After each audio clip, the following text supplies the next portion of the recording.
of deceit. Telling the truth is a revolutionary act. It's the David Knight Show.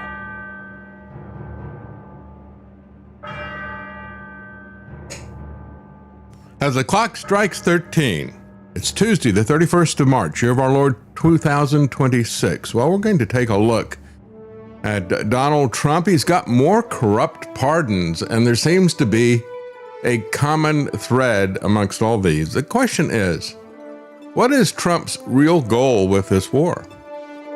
Is it to turn it into another Vietnam? Is it to turn Iran into another Gaza? Is Trump an evil genius? Or is he just a clown? Or is he all of the above? We're going to take a look at the various opinions, the different angles of this, and look at what happens with this if they continue this war and continue to cut off the oil. And we're going to take a look at this darling of the left, James Tallarico. It's pretty amazing what he is selling people as a Christian seminarian, quote unquote, especially the fact that this is what he is selling is coming out in direct contradiction of what Christians worldwide are celebrating this week in terms of Christ's resurrection. We'll be right back. Stay with us.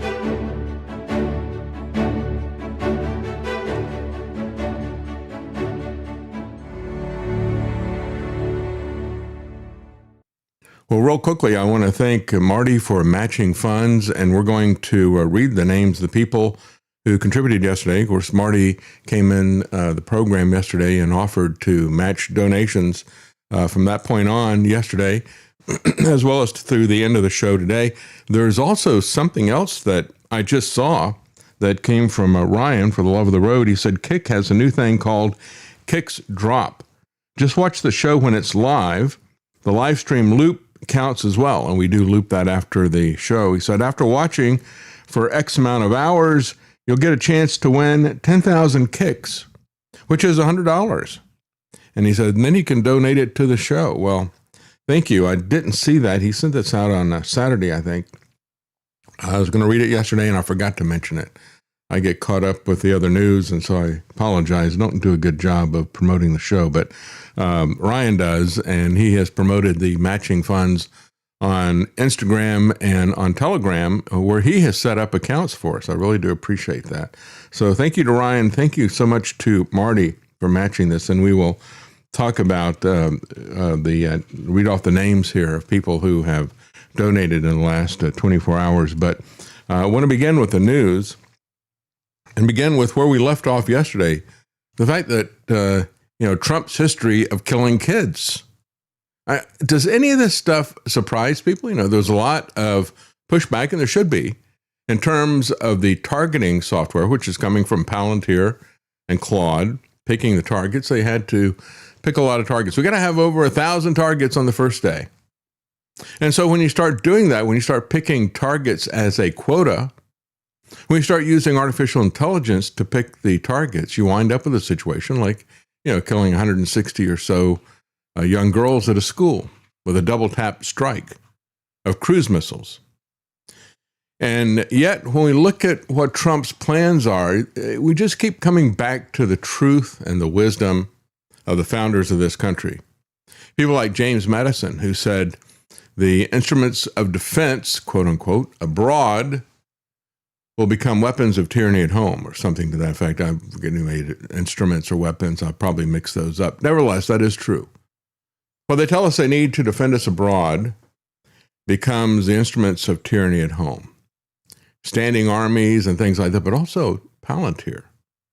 And we look at the all-on-board push for artificial intelligence that Trump has put out there. Now it's being announced that Palantir is going to be doing audits for the IRS, picking people for audits. Now, this is something I said was going to be their goal, but it's coming even faster than we expected. Because just take a look at what happened with Doge, for example, right? If you can audit all of the data of these massive bureaucracies in Washington, of course, they can audit any of our lives. And we saw that put into practice with Pulte, who is head of HUD for Trump.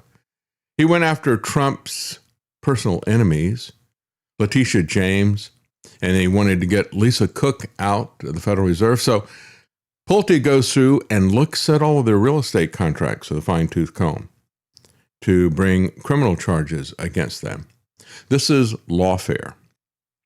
And it's the same type of thing that the FBI has done to people like Martha Stewart for the longest time, coming after her for insider trading. And what they actually got her for, she didn't do any insider trading. What they got her for was a perjury trap. Well, you told us this under oath, and yet the details are this other thing. You misrepresented that, right?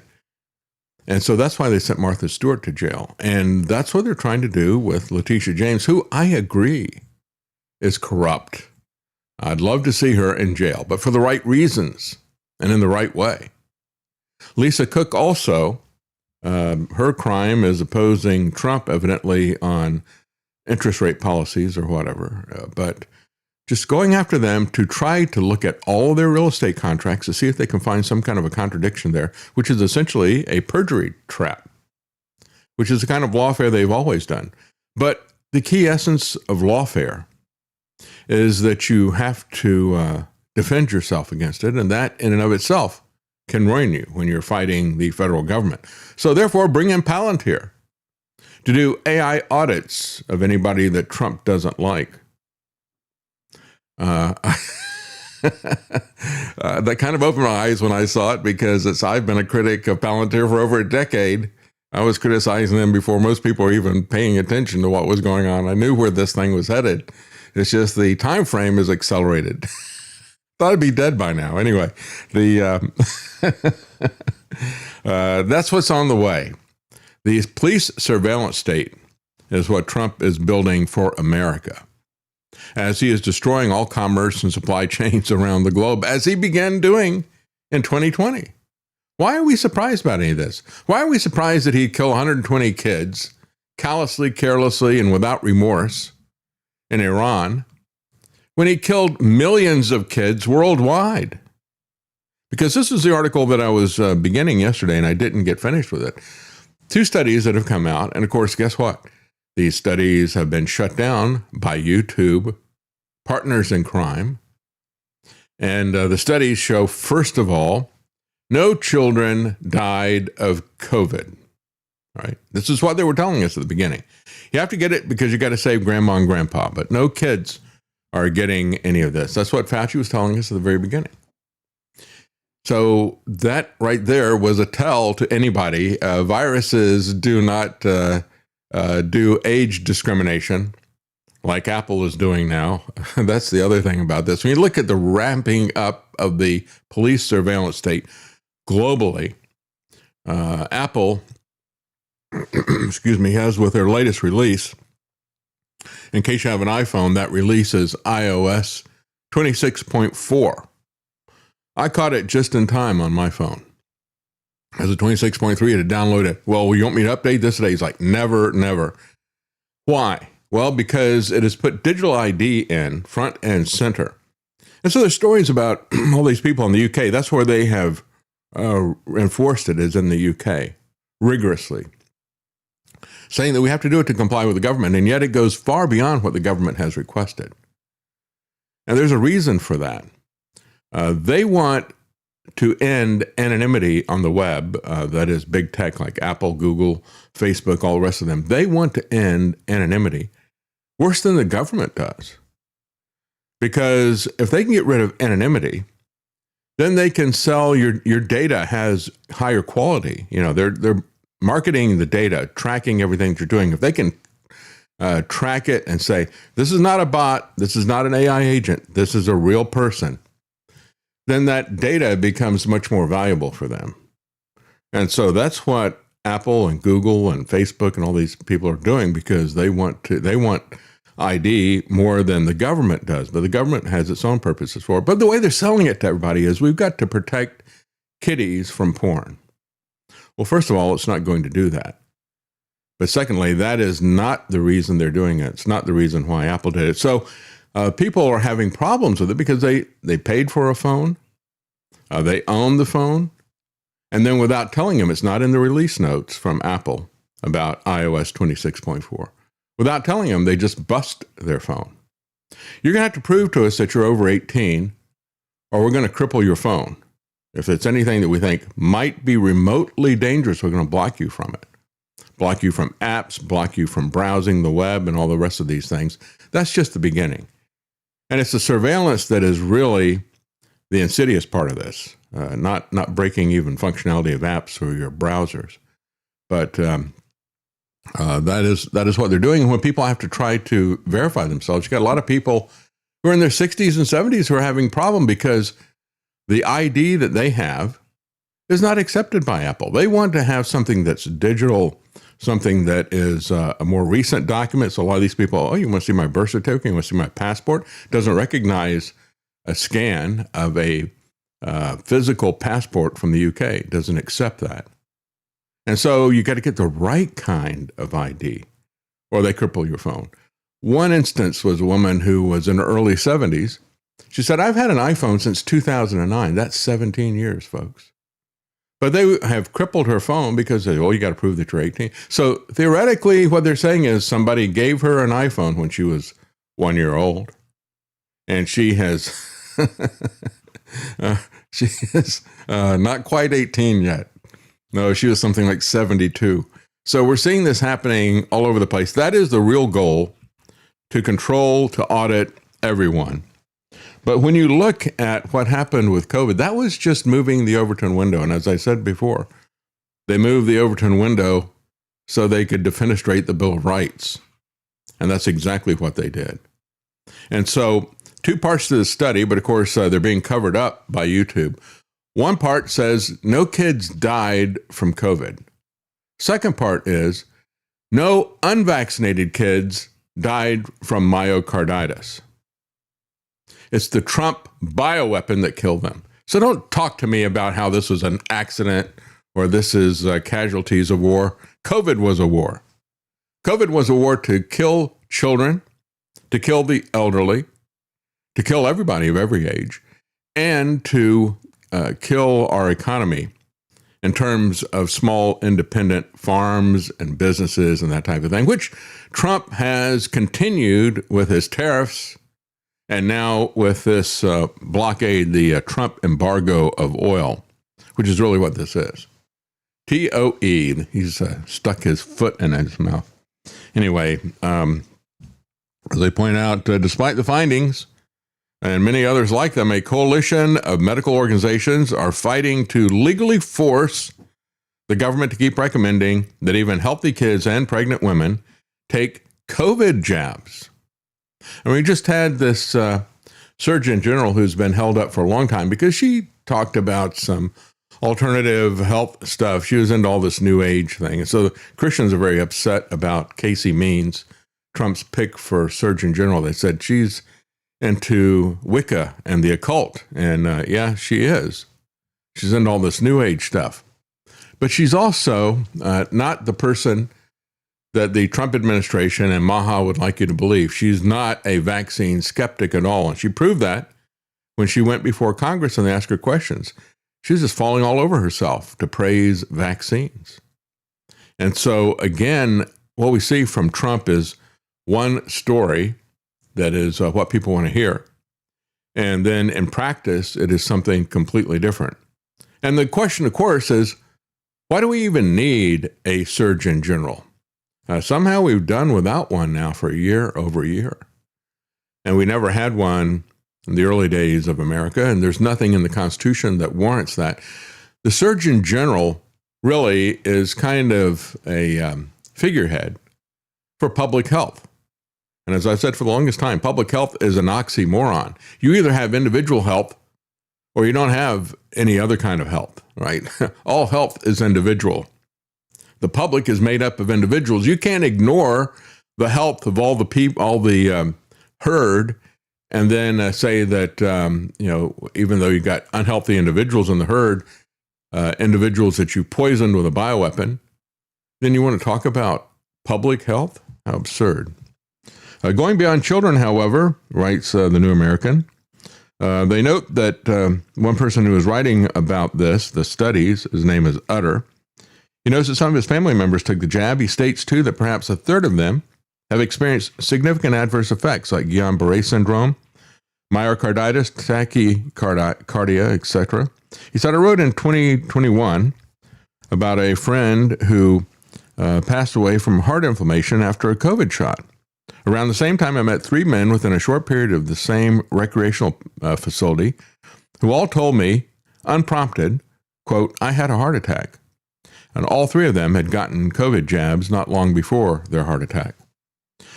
So he says, then, of course, there is also the nurse who contacted me explaining why she would not get jabbed. She said she couldn't believe all the new diagnoses that she had seen since the vaccine rollout. And I know we've been talking about this for 5 years, and we'll continue to talk about it as long as these phonies like RFK Jr. pretend that they don't like the COVID jab, but they're not going to do anything to stop it. This is as phony as the people who said, I'm against the COVID jab, but hey, it's Trump and it's just like sugar water. Remember what Alex Jones said, right? So he said, you can take mercury and aluminum. You can take a little bit of that and inject it in your veins, which he had rightfully told people for decades you should not go anywhere near that stuff. Don't inject mercury and aluminum in your veins. But you can do that for Trump. You know, it's just, this is not the bad vaccine. Gates has got the bad vaccine. And so this is where we are right now. So will we ever hear the verified truth about COVID shot injuries and the true magnitude? The writer at The New American says, I wouldn't bet on it. The impetus for thorough investigations appears to have died suddenly. And so certainly when you look at Trump, you know, should the mass murder of, you know, the careless targeting of children in a school, should that be anything that surprises us? Should it surprise us that Trump targets people who happen to be in the wrong kind of boat and blows them out of the water? And if they survive, they circle around and murder them and then boast about it. Should that surprise anybody? I mean, this is the guy who lied to your face about both the pandemic and his bioweapon and boasted about being the father of the vaccine. And rather than telling us, rather than confessing to killing millions of people, he flipped it around and said he saved millions of lives. Well, the WHO is teaming with a Singapore firm that is tied to Pfizer and with Bill Gates in order to roll out global vaccine passports. And of course, the significance of the vaccine passports was to control movement. It can be about the vaccine today. Tomorrow, it'll be about your political opinions. So the firm is called Temasek. It's owned by the Singapore government. They participate in a $250 million investment in BioNTech, which is the real company behind Pfizer, the German company that they partner with. So the Gates Foundation and this organization are going to roll out, quote, interoperable digital health wallets. This is the 2030 agenda that you've seen them boast about in the Ukraine 2030 video. How everything that you do with government is going to be streamlined. It'll all be about your little Big Brother iPhone. And you'll just be able to soar right through all these obstacles that government has put in your life in terms of all these regulatory hurdles that we have to go through, the DMV and all the rest of these things. Now you can just go right through that digitally. No problem at all. Isn't that great? That's what they've realized over time, is if they just make something inconvenient and time-consuming enough, most people will just adopt whatever they give them that eases their passage. That's right. You know, and it's the sort of thing, Travis, you know, when we had the video store back in the 80s, you know, I'm looking at it and I'm thinking at the time, I couldn't keep up with all these regulations for the businesses if I didn't have a computer to do it. And of course, those are very, very primitive, crude computers today. Now they have taken it to the extreme that they're going to use it to audit our lives and to create the surveillance state. So one of the companies that is involved in this, of course, BlackRock was there at the very beginning and was among the top 10 shareholders and dozens of corporations that were mandating the vaccines for their employees. One of those companies is MasterCard. During the pandemic, MasterCard supported the Good Health Pass Vaccine Passport Initiative with backing from the Gates Foundation that was linked to the ID 2020 Alliance. Remember, I pointed this out back in 2020. I used to point it out all the time. I said, this is what it's about, folks. He even picked the date, and he's right on schedule.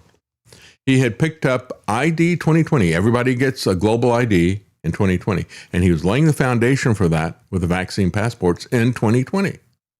2020, from Gates' standpoint, a lot of it became about the passport, the digital passport itself. There was also another agenda that he's had, IA 2030, and that was an immunization agenda, IA, immunization agenda. And the subtitle to that on his website was Everyone, Everywhere, Every Age, Every Vaccine, right? And they're going to keep track of that with the ID track. It's going to be your auditing record there. Well, I pointed out at CPAC, you had a lot of people who were, CPAC has ended, has now been really, by all accounts, a major, major failure. And even to the extent the people that are there are so clueless that even when the guy running CPAC got up and said, how many of you want to see impeachment? Yeah! How many of you would like to see impeachment hearings? No. That was the wrong answer. Let me try it again. How many of you would like to see impeachment hearings? No. Yeah. Tell them what they want. Tell them what to believe. Yeah, they have no clue. We've got to keep this House majority. How many of you agree with? Not everybody was fooled. This is how much I'm standing on what I believe. I left out of the event. I was backstage. I was backstage with Ted Cruz. I was backstage with everybody. And I confronted them on what they're doing here and the lies that they're telling you guys about the rooms being full. They're not full. They're bullshit. This is supposed to be an America First movement. It's not. There are more other countries' flags here than American flags here. And I refuse to stand next to the bullshit. CPAC is falling. I won't tie my brand next to it. This is trash. Yeah, talking about all these other countries' flags. I mean, they had Reza Pahlavi, or whatever I think is his name.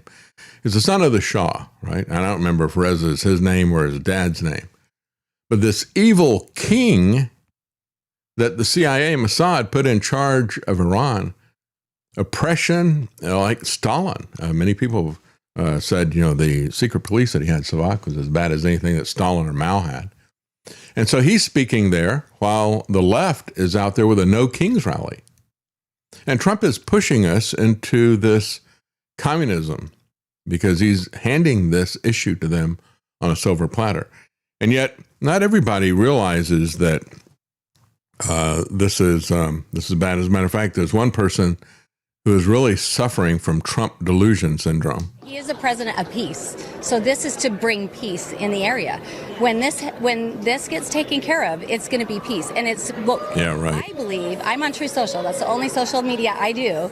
And I believe that he's going to have, bring peace. And it's Look at that guy standing behind her. He's kind of laughing about this. He's a genius. And we trust President Trump. All of us trust President Trump. He's a genius and you aren't, right? Yeah, he may be a genius, but you certainly aren't if you don't understand what's going on with this. As a matter of fact, some of the people who have given money, this is from Bruce Fenton, who gave $60,000 to his campaign. He says, I'm a Republican. I supported Trump. I raised money for him. I voted for him. I donated $60,000 to his campaign.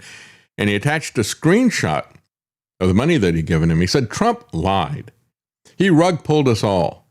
I didn't vote for Lindsey Graham or for America Second policies. No, let me say, America is not in second place. America is in last place with Trump. He said, you can disagree with me if you want. It's your right to be fooled. But if you say TDS, Trump derangement syndrome, or I'm a liberal, you need to get a new argument. There are millions of conservatives and members of the now torched broad coalition just like me. The only ones left supporting him are MAGA always Trumpers, who place the man above the policies and above our country. That's absolutely true. I still get all the hate comments on Twitter whenever I say anything about Trump. It's amazing to me how strong the delusion is. It's just like this woman. She says, oh, no. He's a genius. He's playing 4D chess. So he's playing you, lady. As a matter of fact, that interview was an MS Now reporter who was going around talking to people at CPAC.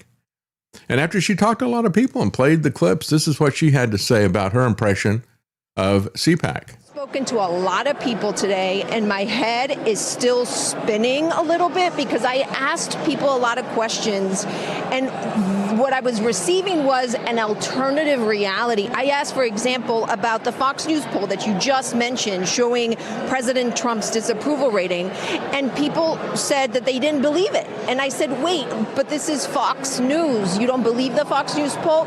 They didn't believe that. I asked him about gas prices, and they say that they don't blame President Trump. They say that it was worse under President Biden. And I said, wait, but the president decided to attack Iran, that restricted supply, there's the whole supply and demand thing. They say no, they don't blame him. And then I asked them about Iran.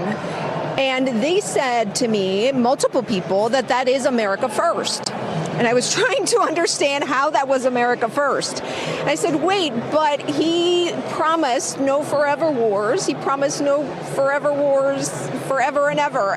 And they somehow explained that what President Trump is doing is best for America.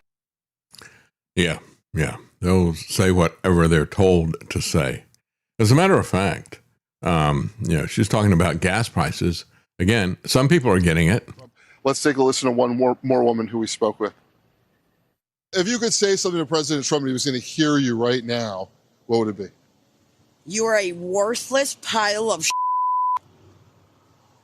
And you voted for him how many times? 3 times. That was my bad. Apparently, I'm an idiot. Apparently. But there's a lot of people that you can fool all the time. They'd vote for him a 4th time, a 5th time, or whatever.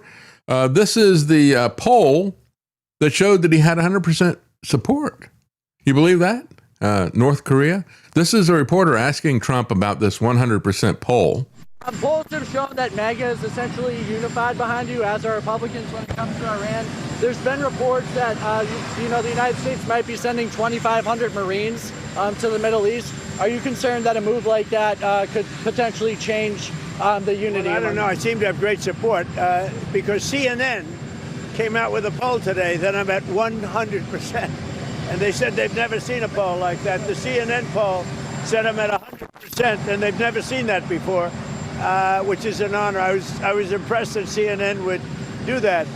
But as far as troops are concerned, I can't tell you what we're doing. Mr. President. He's at 100%, just like Kim Jong-un, right? Or Saddam Hussein. Yeah, exactly. Of course, you heard that CNN polled MAGA. Now, anybody that self-identifies as MAGA without any shame for having voted for this guy, anybody who still supports that is like that woman you heard who is totally disconnected from reality. Of course, they approve of everything he does, 100%. It's a Trump delusion cult. And those people are going to always support him, no matter what. But Trump loves that. And by the way, the ego has landed now. Trump is going to put a signature on U.S. fiat dollar bills, breaking a tradition since 1861. That's when we first got some fiat greenbacks, right? That was Abraham Lincoln financing his war of aggression against the South. He coined fiat currency. He created an income tax. And since then, even with Abraham Lincoln, he didn't have the ego that Donald Trump does. So Donald Trump is going to put his signature on the dollar bills. And which even a despot like Lincoln didn't want to show what an ego he had. But Trump has absolutely no shame. And that's on the fiat currency. He's also getting them to put his picture on a coin to be minted, all right? A gold coin. So again, his face on a real money and his signature on the fiat stuff. This is such a action. This is such a narcissistic action. You can look at it and say, every other president, basically, as far as I'm aware, other people put them on things. That's right. You never had a living president that gets his picture on money. And you never had anybody else put their signature on the paper. And yet, RFK Jr., Travis, tells us that he's not a narcissist. Sorry, we've seen the evidence. I don't really care what you want to tell us. You just want power. As a matter of fact, we look at these people who want power. We had Kash Patel's emails were hacked by Iran. And this is all over the internet saying that this is Kash Patel dancing. It turns out that it's not, even though it looks just like him. He's actually done things that are even worse than this, quite frankly. If you look at his partying and his frat boy parties and taking the plane with his girlfriend to the far corners of the world for entertainment, he's done even worse stuff than this. But that does look like Kash Patel, doesn't it? But it's not. That's one of the things that's good for AI. It can go back and search all the videos and say, I found a match for this. This was originally released in 2022, and this is a video of such and such a guy, gives his name and so forth like that. So it is good to go back and to verify what is fake in this current environment that we're in, social media. But yeah, that is not Kash Patel, but he has done things like that are even worse. But getting back to Trump's ego, he's doing this, by the way, to mark the 250th anniversary of the U.S. When we got rid of our kings, right? Basically, what he's doing is signing making the U.S. officially dead. We now have Dictator Don. It'll put both Trump and Treasury Secretary Scott Bessent's signatures on future fiat currency notes. Well, we don't have a signature from Soros as well. Let's get him in there. We should have Scott Bessent put Soros' signature right underneath Scott Bessent's. So there's no more powerful way to recognize the historic achievements of our great country and President Trump than U.S. dollar bills bearing his name. It is only appropriate that this historic currency be issued at the semi-quincentennial, said Bessent. Again, they've all got their ways to suck up to him, don't they? We got Mike Johnson, Speaker of the House, imagines this new reward. Let's do a new reward. We'll call it the America First Award. And we'll make the first recipient Donald Trump.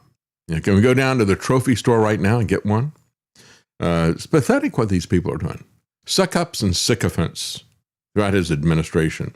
It's the first time in history that a sitting president has placed his signature on U.S. currency or his face. And I guess we should render to Trump what is due to Trump.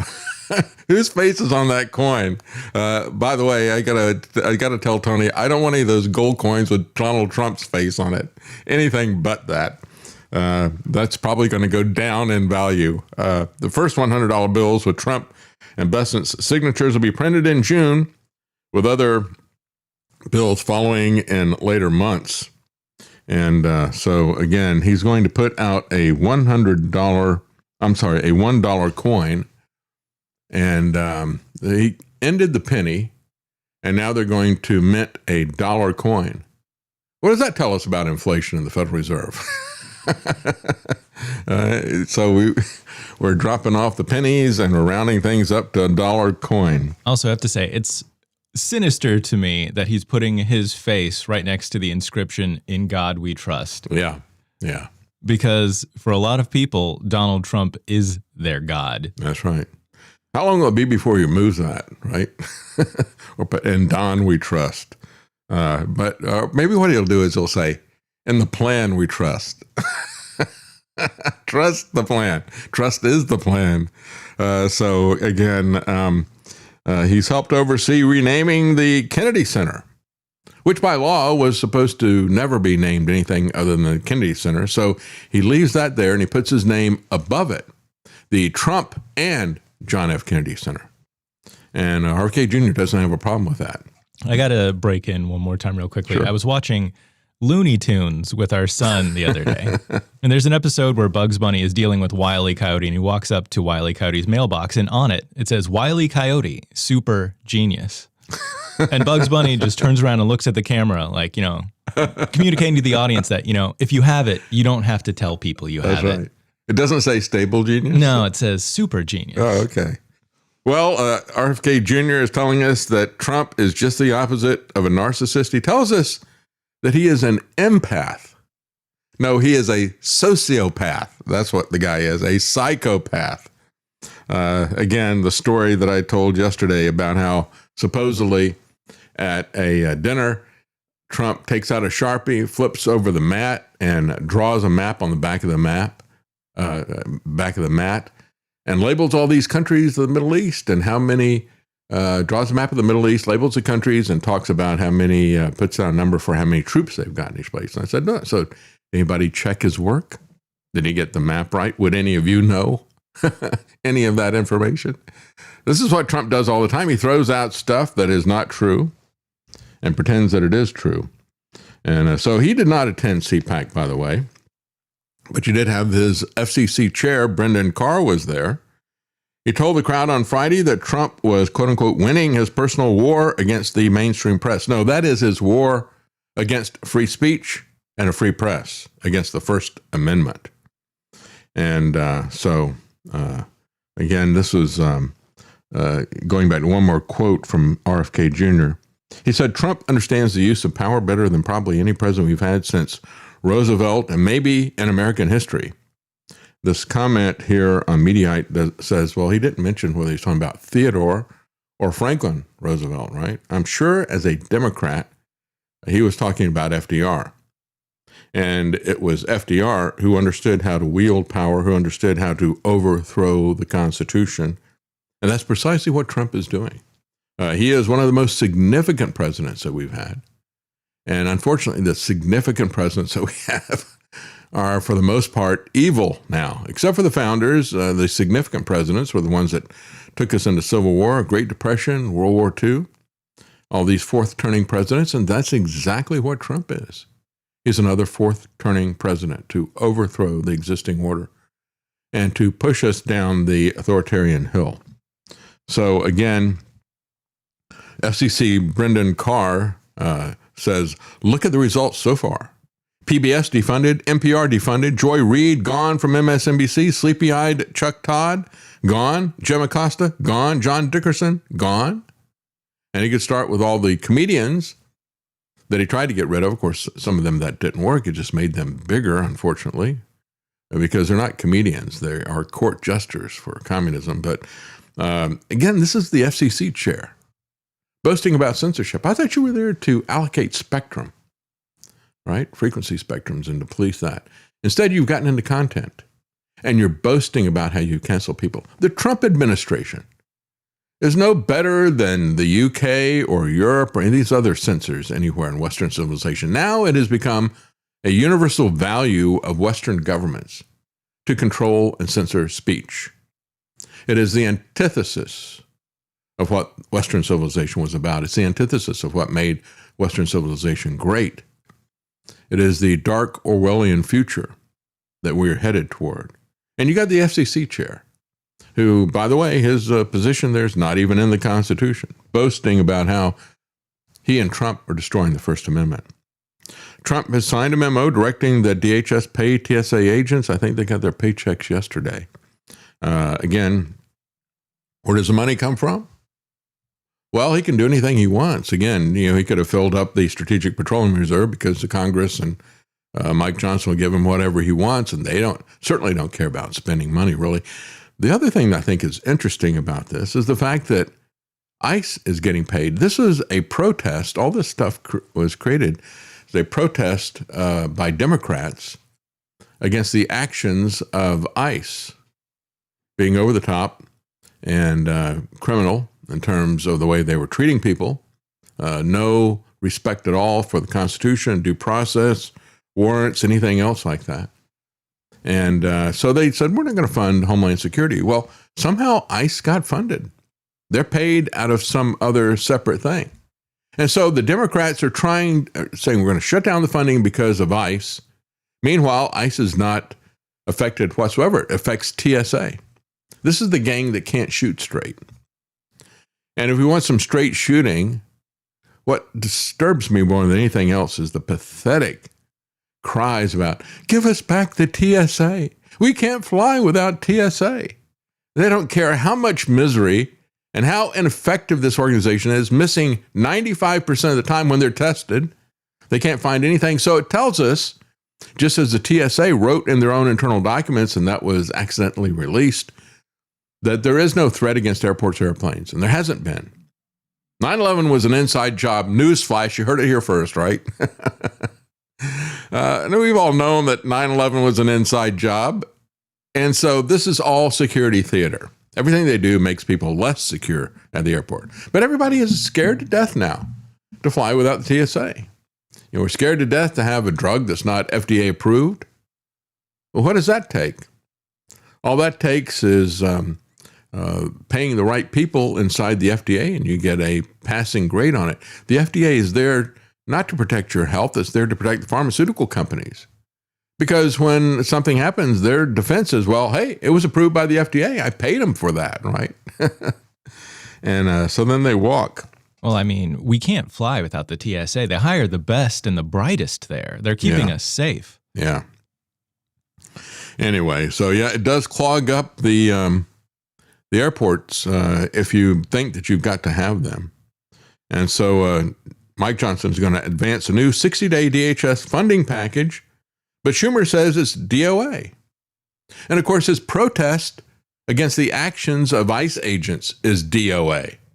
None of this affects the ICE people. That's why I say it's so pathetic. The two wings of this government. Nobody knows what they're doing. So Trump, meanwhile, yet another betrayal of his base.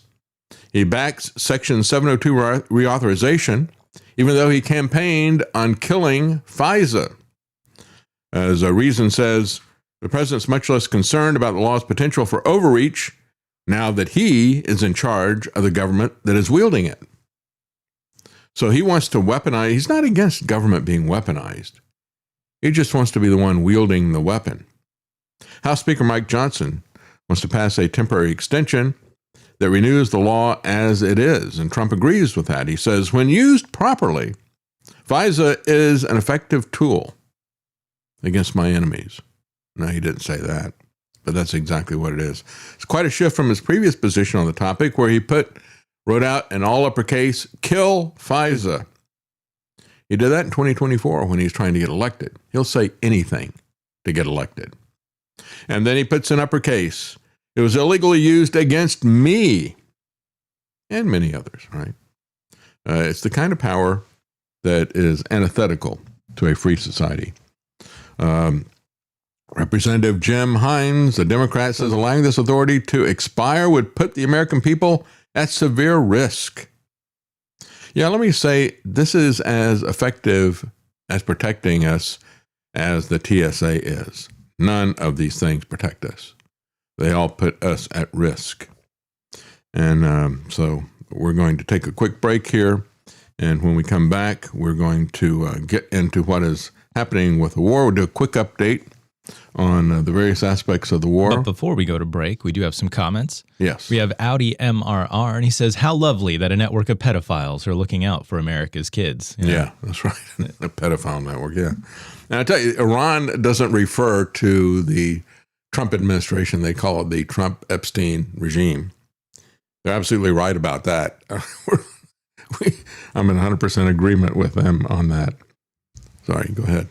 And Dougalug, thank you very much for the tip. He says, thank you, David. Let's remember to hit like and subscribe. That's right. Yes. Thank you very much. Wherever you're watching or listening, drop a like and a subscription if you enjoy the program. We really do appreciate it. That's the easiest way you can support the show. It doesn't cost you anything, but it does help us reach more people. So please hit the like button and subscribe wherever you are. And thank you to Marty for doing matching funds. I was talking yesterday about how we had 2 days left. And we're at 71% on the gas gauge, although we don't have a needle for that, but we put it up at 3/4. But Marty offered to match funding. And I just want to thank the people on Cash App. These are the people who had contributed before the matching funds. Dave B., Robert A., Richard S., Jerry Y., Robert A. again. And then yesterday, after the matching funds, we got Cash App from Robert M., Dave W., who writes, thank you, Marty, from Finbar, from Daniel F., who also writes, thanks to Marty. Thank you very much to all of the people who support us. And again, you can find where you can support the show and where you can watch the show both audio and video. You can find that at davidknight.news. It'll give you links to the various places where you can watch the show and various places where you can support the show. And let me run through the Zelle stuff here real quickly as well. I want to thank the people who contributed in this last week. Mitchell M., Susan L., Lois I., Scott W., Wayne H., Kenneth C., Joseph R., Ronald H., Kimberly M., and then yesterday, after the matching funds, we have, here it is right here. We had, yesterday we had Daniel C., who writes, fill her up. Susan L. again. Juan R., who says, hooray, for I am Marty. Yes, Marty doing matching funds.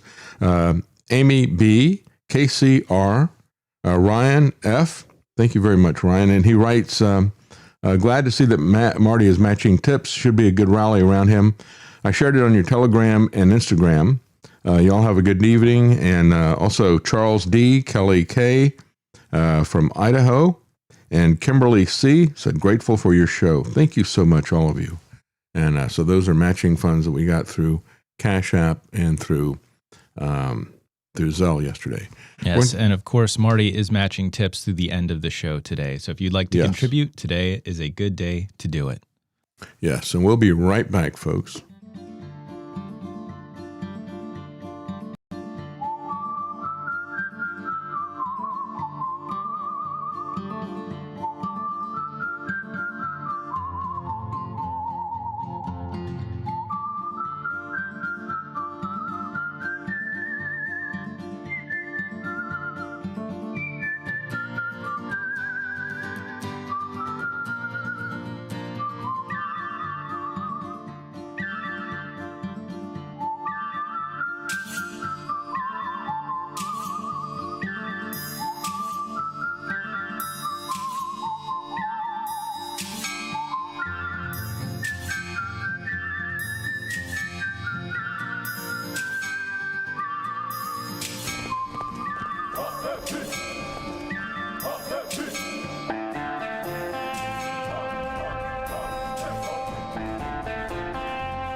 Using free speech to free minds. It's the David Knight Show.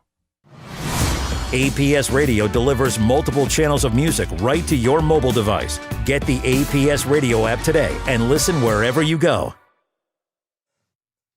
All right, welcome back. And we have another tip here, Travis said. That's right. Lieutenant Oracle of Truth, thank you very much for the tip. Says, thank you, Marty and Knight family. Yes.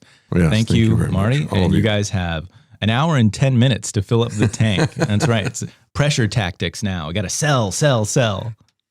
Well, somebody's filling up Trump's tank. We've got a lot of crooked billionaires who are ripping people off for millions of dollars, tens of millions of dollars.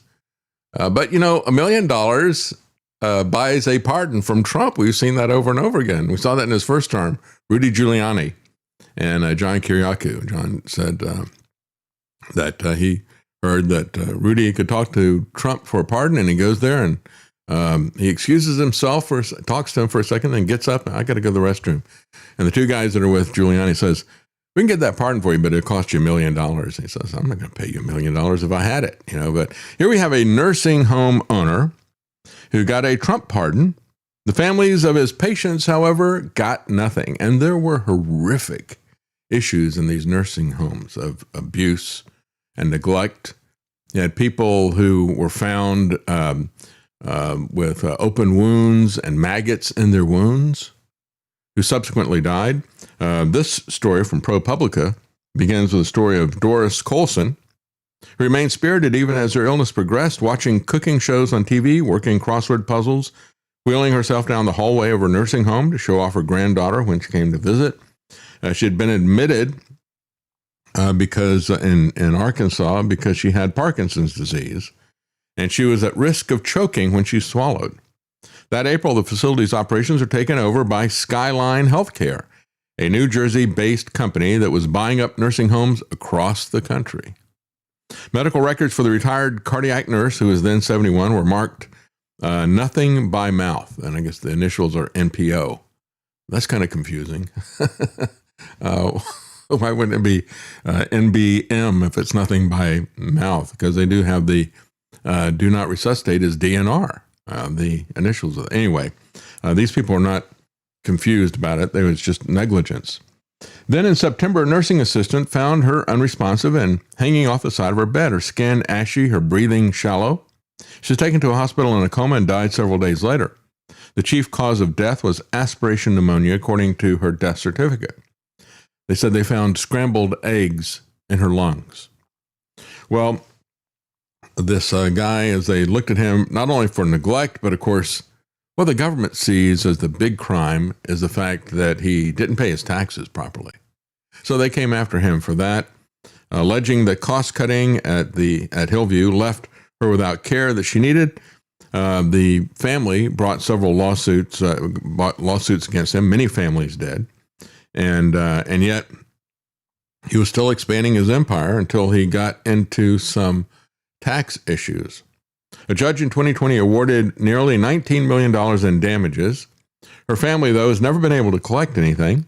He had by that time relinquished all of his property in Arkansas, so there's nothing left in the state for the family's lawyers to seize. Nor was there enough information about assets that he might hold in other states. So he gets out of there. Then a federal prosecutors in New Jersey charged him with orchestrating a $39 million payroll tax scheme connected to his nursing home empire. As a matter of fact, he put himself down as an employee, made up a name for an employee, and paid himself, I think, $5 million off of that as well. The guy is a real fraudster. He pleaded guilty last April of failure to pay the IRS taxes withheld from employees and failing to file a financial report for his employer benefit plan. A federal judge sentenced him to 3 years in prison. But he only served 3 months. Trump granted him a full pardon, negating his criminal conviction. Few clemency decisions illustrate more clearly than the case of Schwartz, who paid himself millions of dollars from his nursing homes while diverting tens of millions owed to taxpayers and employees, and who has failed to satisfy at least 3 multi-million-dollar judgments awarded for grieving families. So Trump has, this is not the first time that Trump has granted clemency to a lot of figures that are in major healthcare fraud. But it's not just that is the common thing. If you look at the people, the common factor is that these guys, like this particular guy, Schwartz, was a rabbi. And he has been pardoning one crooked rabbi after the other. Benjamin Landa, he wasn't a rabbi, but his father was. But that is the common thing. And when you look at what he did with Benjamin Landa, another nursing home owner who defrauded and harmed people, he got $31 million in Medicare overpayments. And Trump pardoned him. And not only did he pardon him, but he did the same thing he did to Jared Kushner's criminal father. He made him a U.S. ambassador. Now, Jared Kushner's father is U.S. ambassador to France. This guy, who is a criminal who ripped the federal government off for Medicare overpayments, $31 million, Trump made him ambassador to Hungary. He's done this over and over again. That seems to be the common thread, especially when you look at how did Schwartz's case get brought before Trump? Well, it was highlighted by Laura Loomer. She also accused the judge in the case of anti-Semitism against Schwartz, even though she offered no evidence, and even though he was making all kinds of demands in his prison cell for kosher food and things like that. But she claims that she wasn't paid, even though there was $1 million that was contributed to Trump campaign organizations. Her payoff will be in the future at some point in time, whenever she wants to run for office again. She'll be able to count on the Israeli lobby, because anything for Israel. That's Laura Loomer. She falsely claimed on X that he was not responsible for the tax violations, that he'd been unfairly blamed for the collapse of the nursing home, and that he had paid back every dime. Laura Loomer is one of the most lying pieces of garbage in the MAGA universe, I got to say. Those claims are contradicted by the court record and by Schwartz's own guilty plea, in which he acknowledged responsibility for the unpaid payroll taxes. While he repaid $5 million, that covered only a fraction of what he owed. Just that one case was far more than that. Federal prosecutors said that under Schwartz's plea agreement, the IRS could have pursued the remaining balance, but that won't happen now that Trump has pardoned him. He doesn't have to pay anybody anything. His faith also became part of the Trump administration's public celebration of the decision. He's Jewish, and now he can join his family for Shabbat.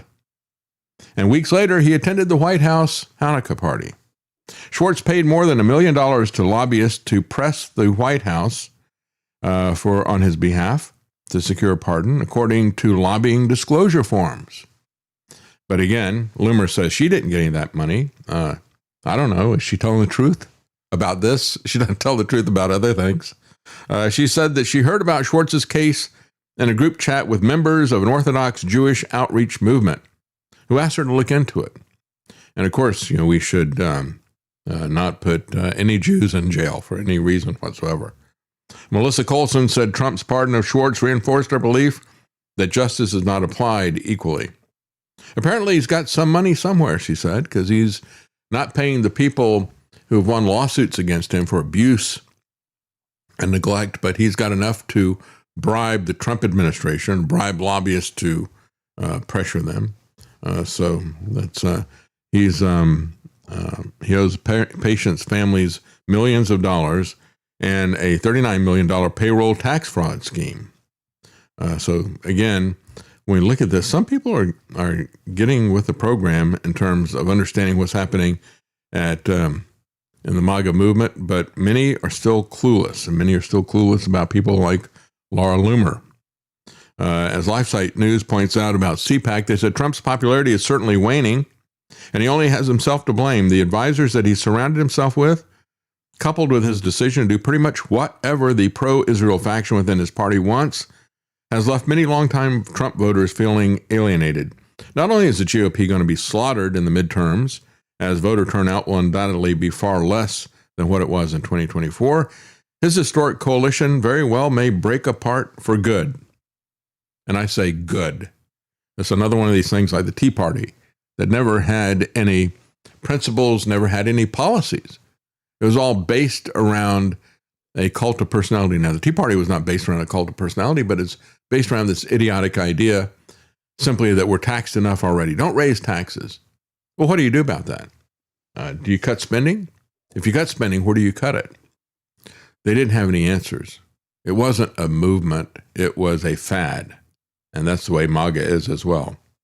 Maduro's son, meanwhile, is saying that the U.S. prosecution has absolutely nothing on his father, the president of Venezuela. He said, who was abducted, kidnapped by U.S. commandos in early January, indicted on several charges related to drug trafficking and weapons possession. His son, who is still there in Venezuela, in an interview to RT, said that his father's defense team has presented, quote, innovative arguments, unquote, during the ongoing trial. He said there is no evidence that Nicolas Maduro and his wife committed crimes. They face charges of narco-terrorism conspiracy, cocaine importation conspiracy, possession of machine guns and destructive devices, and conspiracy to possess machine guns and destructive devices. This is a guy who was head of a country. He's not allowed to have machine guns. What kind of weapons does Donald Trump have? He's got a nuclear button on his desk, as he liked to say. Trump and the CIA, what utter hypocrisy to come after the head of his foreign state and say, hey, this guy wants some machine guns. And you notice they don't charge him with any narco crimes. They don't charge him with trafficking cocaine. They charge him with conspiracy to do these things. He talked to somebody maybe, right? Well, prove it. Last month, Venezuelan Vice President Delcy Rodriguez, who assumed power following the U.S. intervention, emphasized that Maduro remains Venezuela's legitimate head of state despite his kidnapping. Russian Foreign Minister Sergei Lavrov characterized Maduro's abduction by U.S. Special Forces as a, quote, flagrant violation of international law. That's true. One of many crimes by the Trump regime against law, our policy, moral law, international law, our Constitution, you name it. I mean, people ought to be locked up for the rest of their lives. Trump threatens, meanwhile, to destroy all of Iran's power, oil, and water facilities just as retribution. Yeah, he's not a criminal at all, folks. He's a great guy. He really is. He's not a mafia crime figure, not at all. So just ask yourself this. Who is the crime boss? Who is the terrorist in chief? As a matter of fact, when you look at the drug wars, we said all along, it's the CIA that's really running the drugs, and it's a UN agenda that is there. Retired U.S. Army General Wesley Clark advised the president against bombing Iranian power plants and other civilian infrastructure last week, warning that such an attack could be considered a war crime. Hey, just add it to his rap sheet.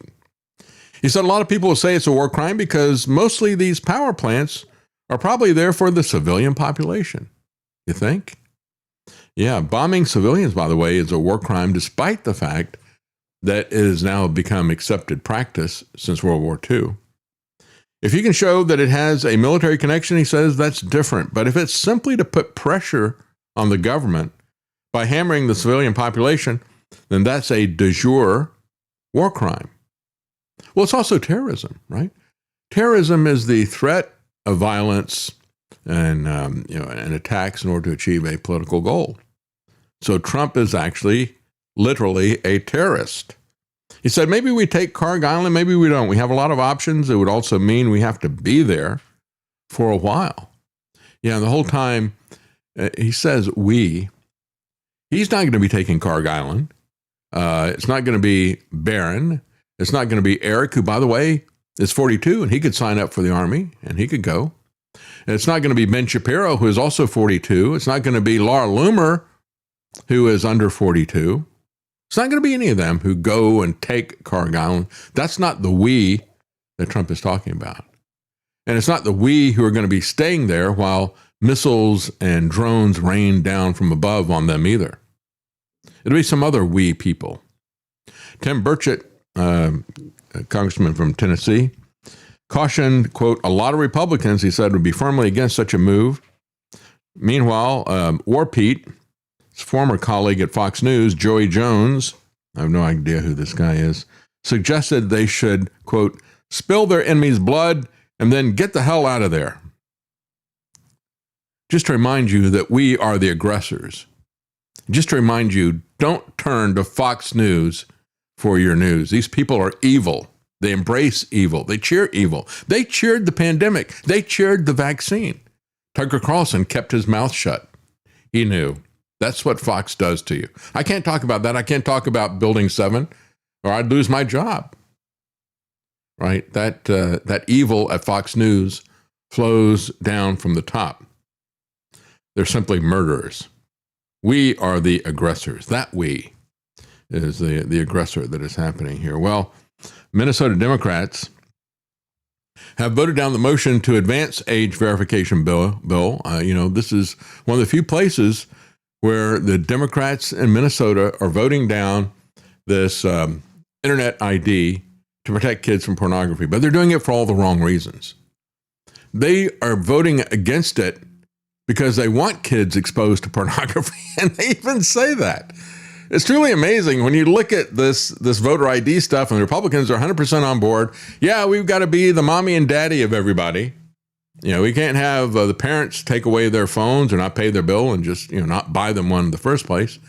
No, we have to have government protect us from all this stuff. This is what the Republicans are offering. Meanwhile, the Democrats said, we don't want to protect kids from pornography.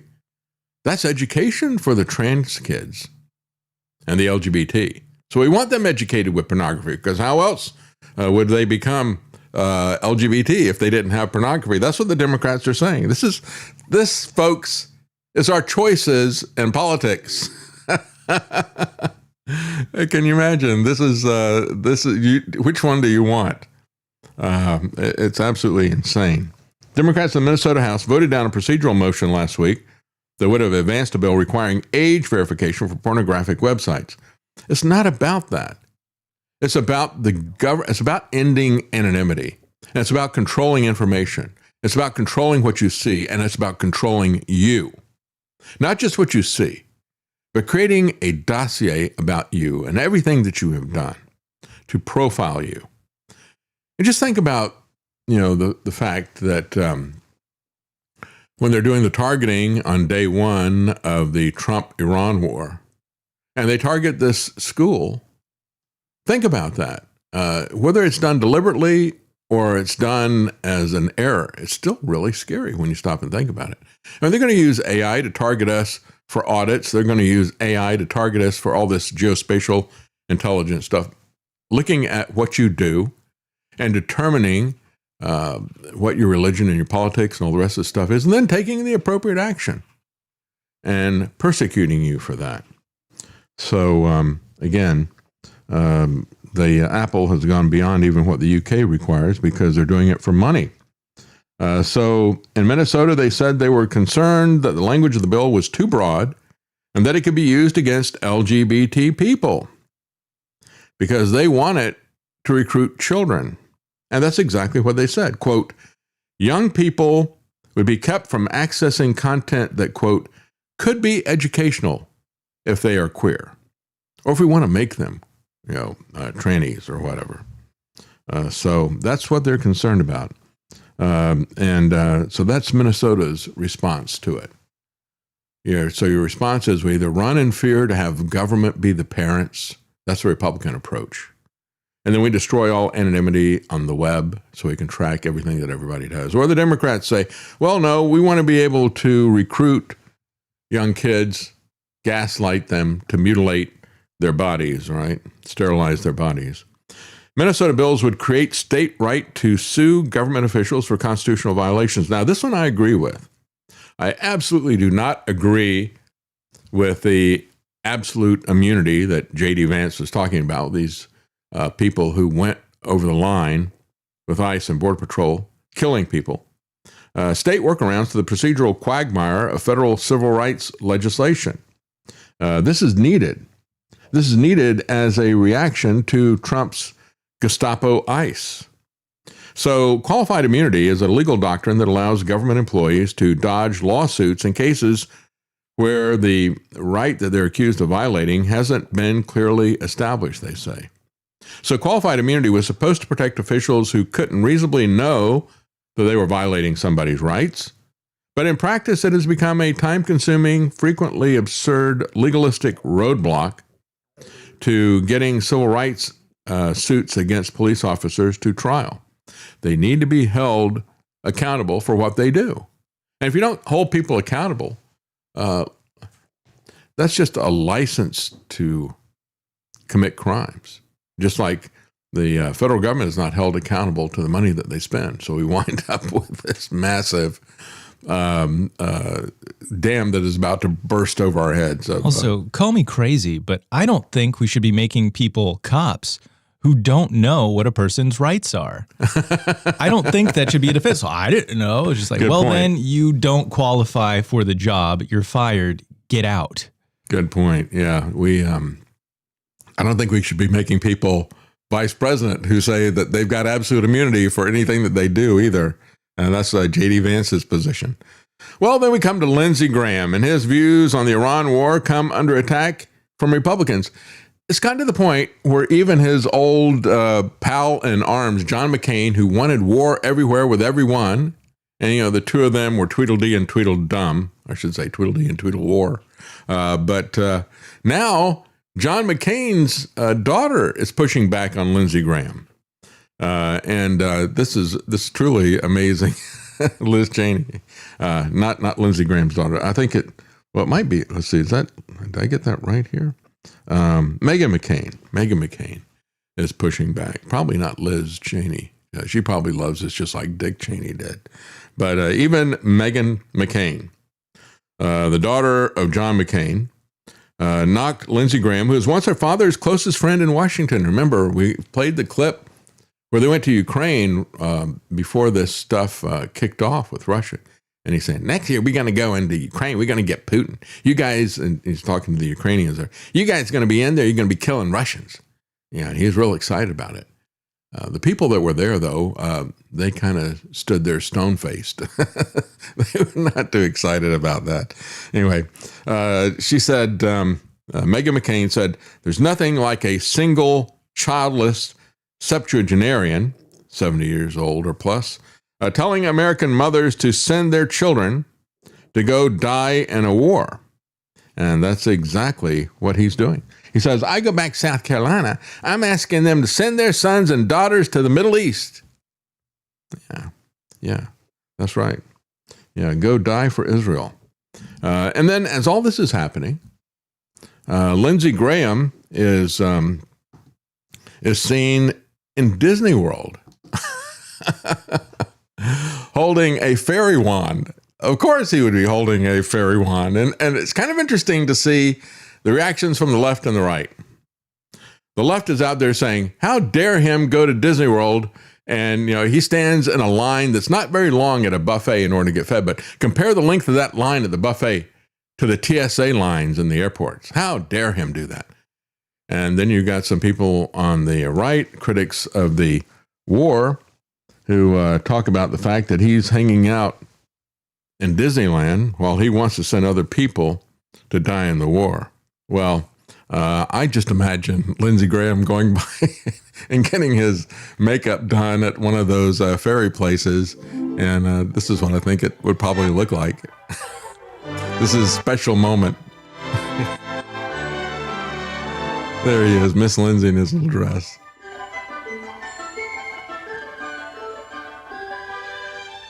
Or you could do it this way. You could say, Grok, remove all the fake fairies and leave the real one there. I think, this is Lindsey Graham. Again, the Mickey Mouse warmonger. Having breakfast at Chef Mickey's restaurant as the shutdown hit 44 days. No, that's not the real issue. The real issue is that he wants to send other people to their death. Oh, Lindsey, but if you send all the kids to die, who's going to come to Disney World? Yeah, exactly. Yeah. The buffet line is much shorter than the TSA line, said many people.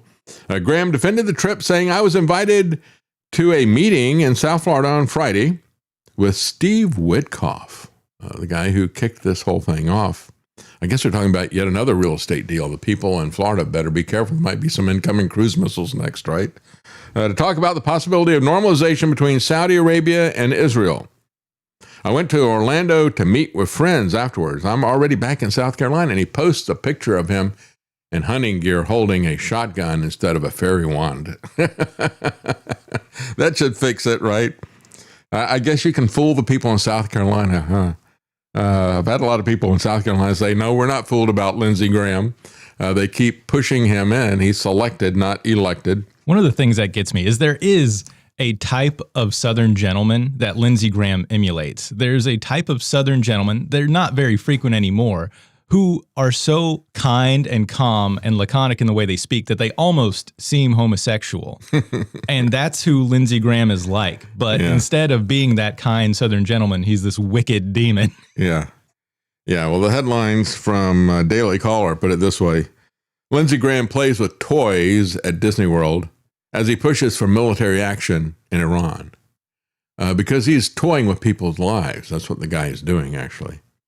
$59 all-you-can-eat meal at Chef Mickey's buffet style dining and stuff. I bet you could get these all you can eat buffets in Vegas. I bet they're really cheap right now because nobody's traveling. Nobody wants to come to America. Vegas is circling the drain, and I'm fine with that, quite frankly. Anyway, the hawkish senator who's never been married, who has no children, and is holding the bubble wand, he said, for a girl that he doesn't know. He said she was outside the restroom or something. Be very careful with Lindsey Graham around the restroom with children, okay? You don't want to have it. That's a real warning sign. So he's ridiculed after he's photographed carrying a bubble wand.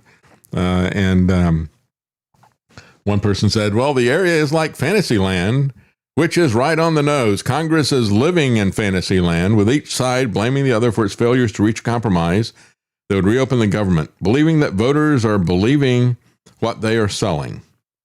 Now, I'd say the fantasy land is what they're selling people when it comes to Iran. I will say, it is sad that he couldn't be there with his best bud, John McCain, you know? I'm sure back in the day, they probably took many trips to Disney World together. Yeah. You know, probably the song You've Got a Friend in Me was just playing the entire time as they strolled arm in arm through the park. It was probably beautiful. It's pathetic that you got somebody whose entire purpose in life is to get other people killed. And he gets away with it, too. Well, now things are pushing back from the right on this so much that even Lindsey is saying, hey, to Trump, we need to wind down this war. Yeah, well, it's a sign that they're losing, quite frankly. They're losing their voters, if nothing else. They're losing the economy. So he's urging the president to wind down the war. This was after he had a call on Monday morning with Trump. The call itself reportedly came after Trump had gone on his Ministry of Truth social and announced his administration was, quote, in serious discussions with a new and more reasonable regime to end the military operation, but threatening that if a deal was not reached shortly, he would respond by obliterating all of Iran's power plants, oil wells, and desalinization plants. They will respond in kind, and he will take the whole thing down. We'll talk about what that really tells us all about this. He said, I support diplomatic efforts to end the conflicts consistent with our military objectives, said Lindsey. So, again, if you go back to the tar baby issue, Brer Rabbit, first he got caught up in that tar baby, but then he was kind of wily himself. And he's got a way of getting out of this thing. The only issue, is what is the long-term plan for Trump? A lot of people have said, well, he's stuck in this situation.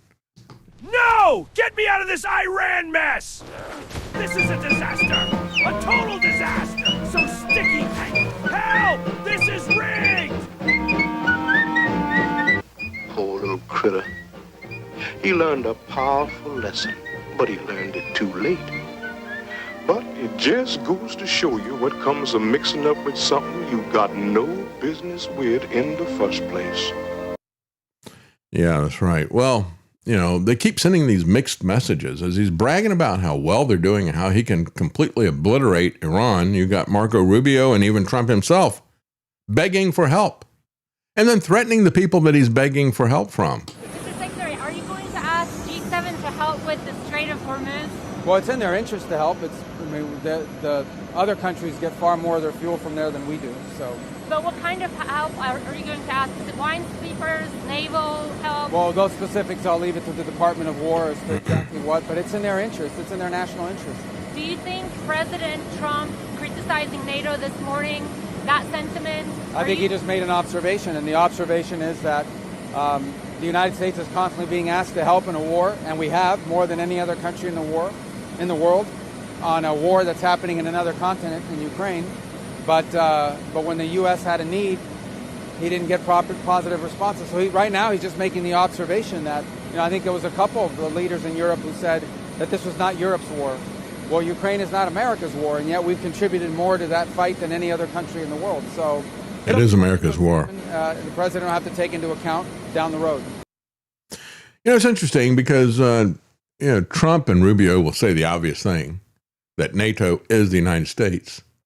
And this is NATO's war. it is the U.S.'s war. We are using Ukrainians as surrogates to fight. That's exactly what it is. And so it's very disingenuous for them to say that, obviously. And you hear Trump trashing allies, even as he's asking for help, even as he's asking for help from Saudi Arabia. I think this was going to happen. He didn't think he'd be kissing my ass. He really didn't. He thought he'd be just another American president that was a loser, where the country was going downhill. But now he has to be nice to me.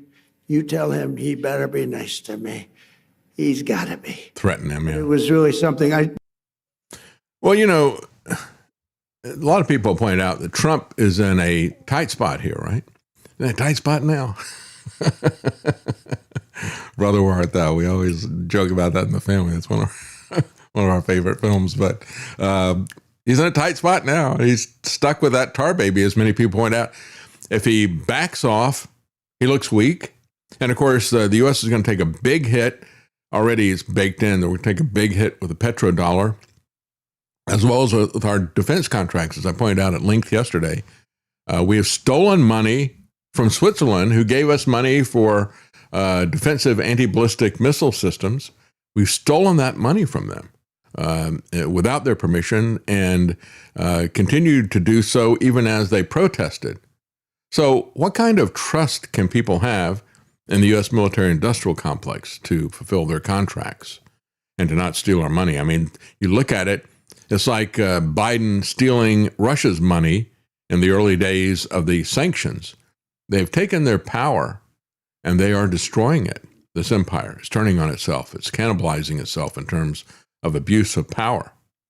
And so the options that he has are to run away, but that's going to really harm the empire, or to double down and to invade and try to occupy parts of Iran, which is destined to fail in the long term. It's going to create a lot of loss of life, tremendous expenditure of money as well.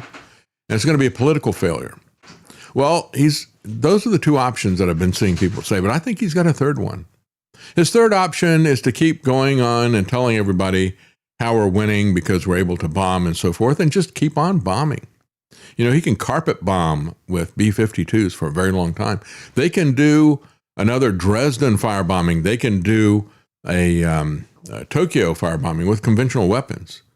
And it's even to the extent now that we have a guy at the UN who's a diplomat with an organization has sounded the alarm and said the UN is talking about a nuclear bombing of Tehran.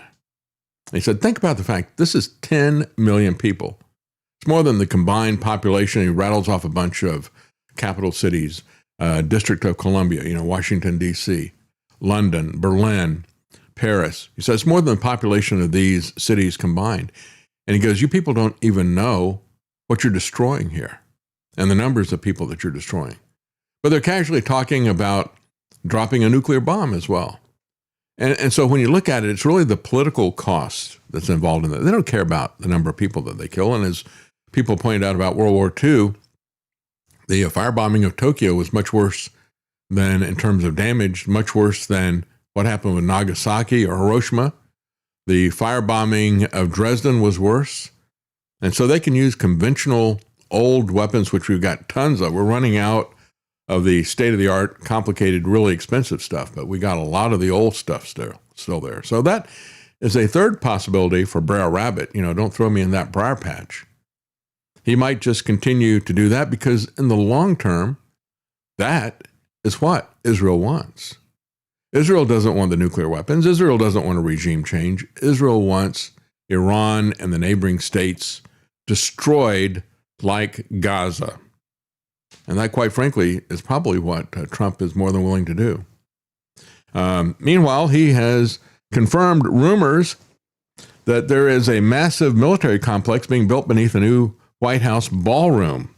And this is, it wasn't a rumor, it was actually investigations where people looked at this and the plans and what they were doing and said, that's going to be an underground bunker. So for a while they said, well, we're going to have an underground visitor center for when people come in. Now they've admitted the truth because it leaked out. This is what Trump had to say. Now the military is building a big complex under the ballroom, which has come out recently because of a stupid lawsuit that was filed. But the military is building a massive complex under the ballroom, and that's under construction, and we're doing very well. So we're ahead of schedule. It's part of it. The ballroom essentially becomes a shed for what's being built under the military, including from drones and including from any other thing. The glass on the windows, you see the big windows, the glass is extremely thick. It's high-grade bulletproof glass, so all of the windows are bulletproof. I think the Times wrote, gee, some of the windows are fake. We have no fake windows. They said, they talked about a stairway in the south. We don't have a stairway in the south. That was replaced a long time ago. But this is a view of it from the north, and that's, if you see it, it fits in with the White House. It's almost a twin to the White House. It's something we just wanted to pay tribute to the White House.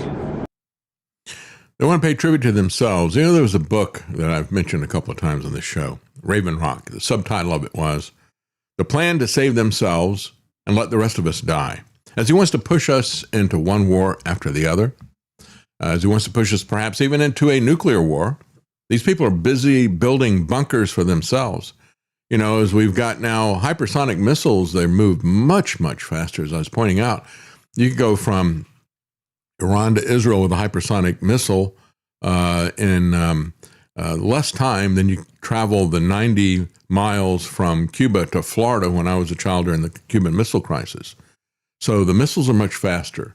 So that means that these SOBs who are taking us into one war after the other don't have time to get to Greenbrier or some of their other hideouts that they were going to, weather the nuclear attack and leave the rest of us to die. Now they've got to build some shelters closer to home. That's what this is about. These people who talk about national security, they're only interested in their own security. Everything that the so-called Defense Department is doing is an offense. It's offensive to other people. It's offensive to God. And these people are pushing us into one war after the other, and they're going to protect themselves, not you. You can forget this golden dome thing. That's just a golden grift. And we can see how useless that is when you look at the Iron Dome or these other anti-ballistic missile systems. The Golden Dome is what you'd see if you could flip Donald Trump's hair over. Yeah, that's right. But, you know, you went to, Mom took you guys to the Big Hole there, which was part of this. That's how that book opens up. Start talking about Big Hole and how they had the underground, deep underground communication things that are part of this network that they've set up for continuity of government, so their government can survive, so that they can survive in some shape or form, while the rest of us die. They don't care anything about ordinary Americans. We could see that in spades in 2020. The military is building a big complex under the ballroom, he said. And I found out about it because of a stupid lawsuit that was filed. Yeah, it wasn't a rumor. He said, we have all bulletproof glass. We have drone-proof roofs and ceilings. And unfortunately, we're living in an age where that's a good thing. It's a good thing because of him and people like him. The rest of us don't have bulletproof glass in our homes. We don't have drone-proof roofs, and we don't have nuclear bomb shelters. Only they do. So he says it's no secret the military wanted it more than anybody. Yeah, they're having a ball with their wars, aren't they? So let's put a bomb shelter under the ballroom while we play games with everybody else's lives. The project is being entirely funded by private donors, he said, instead of taxpayers. Yeah, it's being funded by the donor-owner class. The other people are pushing us into these wars. The ones that think they're going to have to scurry down into it if something happens when they're hanging out in Trump's ballroom. That's right. I got to say, since when are you going to have private donors building a military bunker, really? And so now the price tag is up to $400 million. Remember when it was first introduced, it was all going to be privately funded, is what Trump was saying. I don't wonder if any of this is true. The price tag, when it was first unveiled last July, was $200 million. Then over the fall, we saw that it went up to $300 million. Now, here we are, 9 months after he first talked about it, and the price tag has doubled to $400 million. And so it goes with all the stuff that they do. It was supposed to be a secret. But because it became unsecret because of people that are really unpatriotic saying things, said Trump. I just got to point out how stupid that sentence is. It became unsecret. You know, there's sayings you could, well, the cat's out of the bag, the horse is out of the stable or something. That's right. That's right. Yeah, that's it. It's the vocabulary of a third grader. Yeah. And the people who support him have the mentality of a kindergartner. That's right. So when we look at, well, I'm going to leave it at that and we're going to take a quick break. Do we have some comments we want to get before we take a break? Yes, we do. We've got a lot. I want to start by thanking Neurodivergent1. Thank you very much for the tip. Says, thanks, Marty, for your support and generosity. Thanks, David, for being a voice of reason and light in a dark world. And yes, we want to thank Marty because he is matching tips today until the end of the show, which means you now have just 29 minutes to get your donation in under the wire if you'd like to help support us. The time is going fast. And IRS Machine Gun, he says, I just paid $120 for 20.6 gallons of diesel, almost got 3/4 of a tank. Wow. Prices are going up. I remember after Hurricane Katrina happened, diesel went through the roof. It had been dirt cheap for the longest time. But then and it stayed, you know. They said, oh, it's going to take out all the refineries. And then, of course, it didn't. But they didn't let that stop them. They had the excuse they needed to jack the price up. And I'd seen that happen before. You go back and you look at the price before the OPEC oil embargo, and gasoline was $2 a gallon. I'm sorry, $3 a gallon. So it quadrupled up to $12 a gallon. And I said, okay, in today's dollars, what is that? That was about, not a gallon, it was per barrel of oil. Okay, it was $3 a barrel of oil was $3. A barrel of oil went to $12. And in today's market, that would be $88. It basically stayed there. That's kind of the range of where we were before this drove everything up. It was a little bit cheaper than that. But that's basically where it stayed. It's going to be a ratcheting effect. We're not going to see these prices come back down. This is just helping his friends who have oil companies. You look at the price of Chevron stock, sky high, went sky high. Same thing with the military industrial complex contractors. They go sky high. These guys are going to get rich. The donor owners of Trump are going to get rich. And it's not just other countries that are suffering. They're saying, oh, this is going to be great because we've got so much oil here in America, and we've got oil that we can tap now in Venezuela, and maybe we can steal the oil from Iran. Well, it's not that. Even if they do all of that, the people who are going to benefit from this are going to be the oil companies, the people making weapon systems. It's not going to be you and I. We're going to be in the same basket as the rest of the world that is going to see everything go up in price and is going to see shortages at the same time. I want to say thank you very much to S.A. Miller123. That is incredibly thank you very generous. Much. Yeah. Says, thank you, David and Travis. Hey, that's me, for keeping us connected. And thank you to Marty for matching funds. Blessings to everyone. And Apoptosis22, thank you very much. And he says, thanks to I'm Marty for matching funds and the Knight family for their tireless work. It's work, but believe me, we're all tired. We're not tireless. We're very tired. Yeah. AXAB or ACSAB, thank you. And they say, thanks for everything always. Marky Mark in New Jersey, thank you very much, says the Tokyo firebombing was deliberate. The U.S. Army Air Forces constructed facsimiles of Tokyo buildings, which are mostly wood, and tried different bombs to see which would make the biggest fire. Wow. And S.A. Miller again with another incredibly generous donation. Wow. Says, okay, one more in under the wire depending on when the show ends. LOL, have a terrific Tuesday, everyone, and keep it going. And we just got another one from Con Think. Thank you very much. And says, Massey raised $350K last night. Oh, well, that's good. I want to see him resist Trump. He's the only person that's got the backbone to stand up to Trump. You got to love him for that. And where did he stand up against Trump? The first time that Trump wanted to get him out, primary him out, was because he stood up to this insane spending spree that Trump kicked off the pandemic and lockdown with. And he said, you're going to have to come back here and vote. I'm going to require all the Congress to come back here and vote. So everybody in Washington hates Massey. But for, that's for doing the right thing, really. And Trump said, we're going to primary him out. Of course, it was a very easy walkthrough for him. So now he's got, because he also opposes giving money to Israel, as he opposes foreign aid for everybody. And of course, Israel has done this over and over again. I've seen them do this to Pat Buchanan and many other conservatives who said, we got to stop foreign aid. And even if you want to stop foreign aid for every single country, Israel will come after you to take you down, and then boast about it. We've seen the people say, Mark Levin, yeah, we cancel Pat Buchanan, we can cancel these people as well. They don't give us our money. And it's not your money, it's our money. But good for him for standing up to AIPAC. Good for him for standing up to Trump's spending and to Trump's wars and to Trump's depravity with the Epstein documents. So I'm glad that he raised a lot of money. We're going to take a quick break, folks. We'll be right back.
You're listening to The David Knight Show.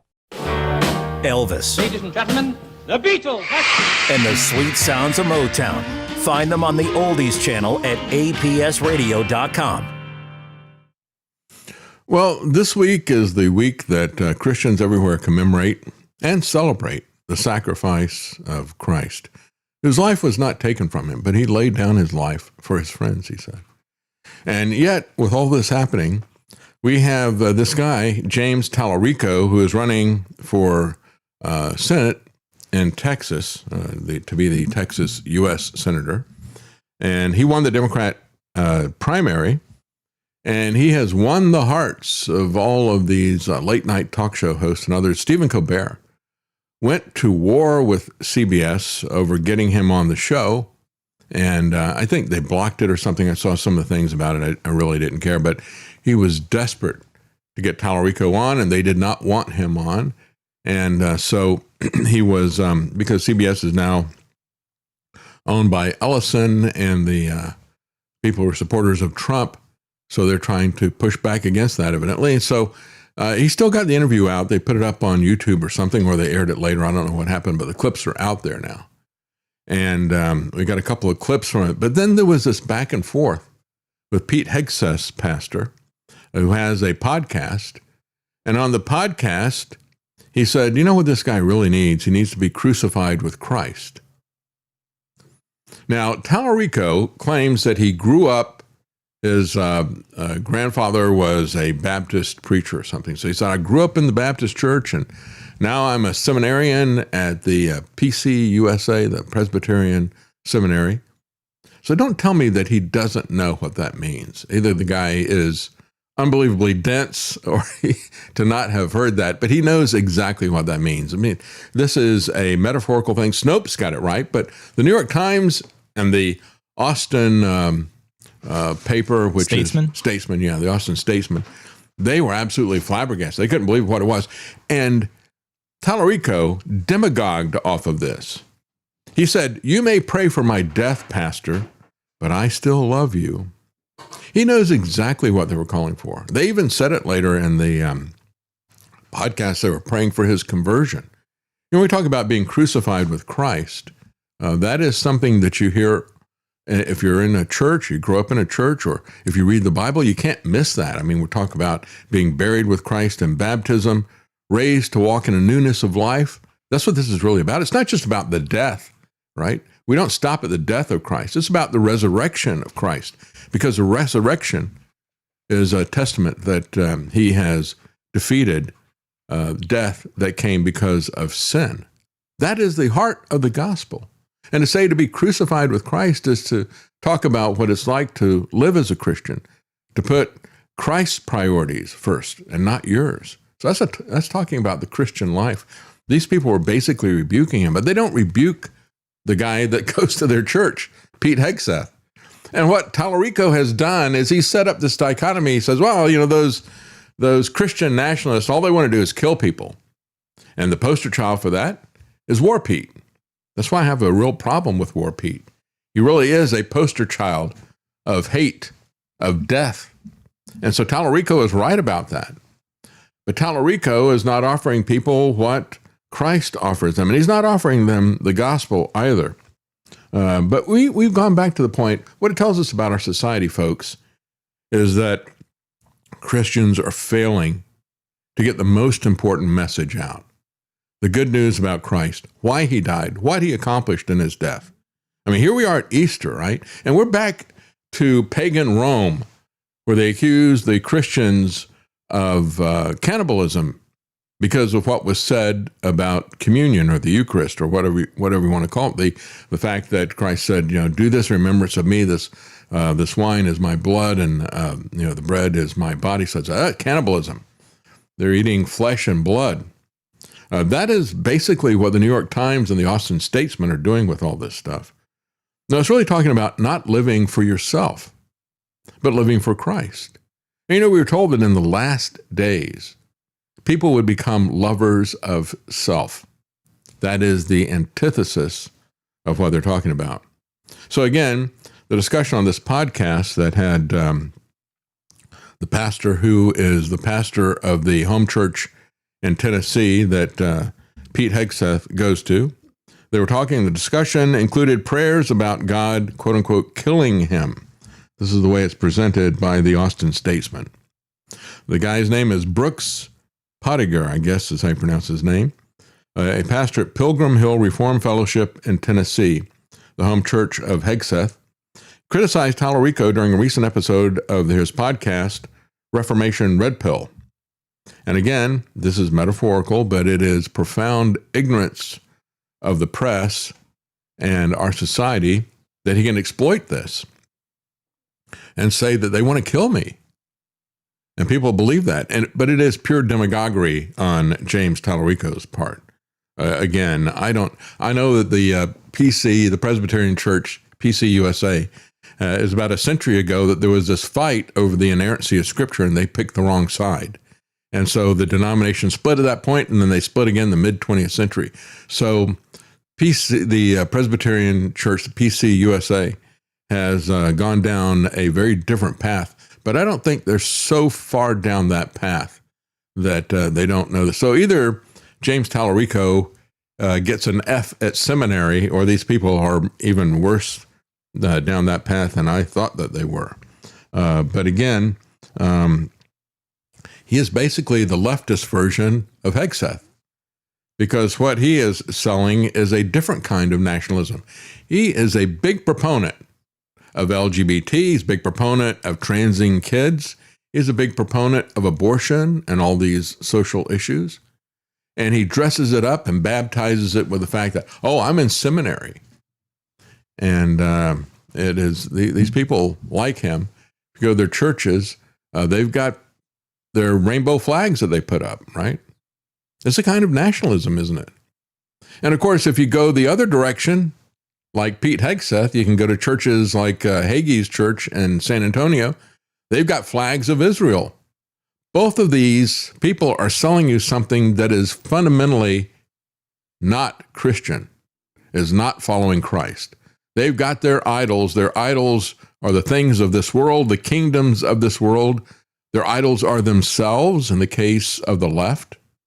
They are looking at this and saying, Tallarico says, my grandpappy told me that there's 2 commandments, and that is true. That was, you had a guy who asked Christ. He said, so what is the most important thing to do? He says, well, the most important commandment is to love the Lord your God with all your heart, soul, and mind. And then similar to that is to love your neighbor as yourself. Except what these guys are saying is, well, I think I'm God. I can decide what is right and wrong. I can decide that there's not just male and female, but there's all these gradations in between. So I'm going to reorganize creation in contradiction to God's design. And I'm going to redesign marriage in contradiction to God's design. I'm going to do all these things. And I'm going to do it to please myself. And I'm going to love myself. I'm not going to love my neighbor and tell them where we stand before God without Christ. I'm not going to tell them that.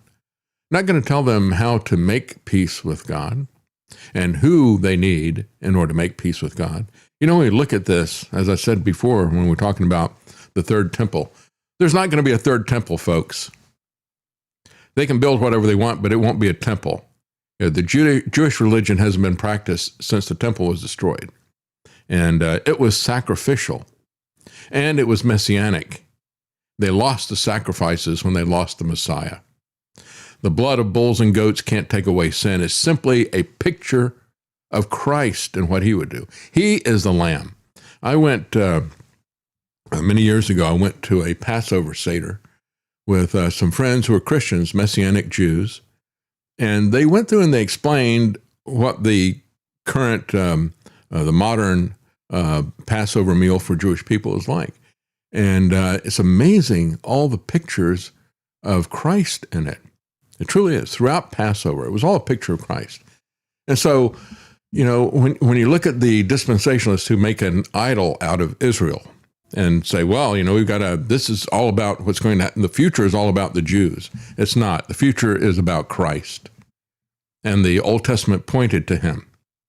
As Jesus said to the Jews of his day, he said, you search the scriptures because in them you think you have eternal life, but they testify of me. That's your hermeneutic. That's how you should read the Bible to understand it. It testifies of Christ.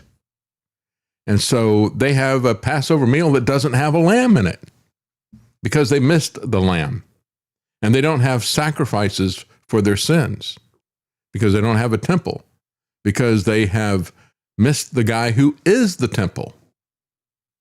And so this is the case with all man-made religions. They all have a set of works that they want to do, and they'll come up with their own things that they say justify them before God. And for Talarico, it's his thing, well, we just love everybody. You know, that's how we're going to, so that's his work. He thinks he can work his way to God by loving everybody. And yet, Talarico, like each and every one of us, all of us have sinned and fallen short of the glory of God, and each and every one of us has turned his own way.